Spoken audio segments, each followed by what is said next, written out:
சபைக்குள்ள அருவருப்பு. கேர்ஃபுல்லா இருந்து கொள்ளுங்க.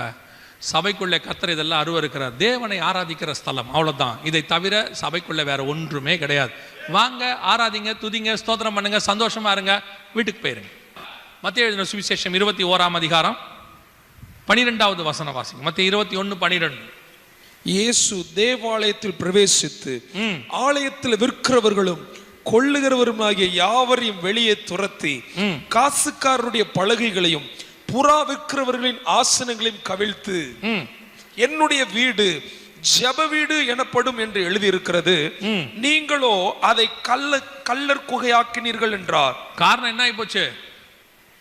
சர்ச் என்னவோ மாறிடுச்சு. கமர்ஷியல் சைட், பிசினஸ் சென்டர், உள்ளுக்குள்ள எல்லா வியாபாரமும் நடக்குது. இப்ப அவன் புறா வித்தது சரியா தப்பா?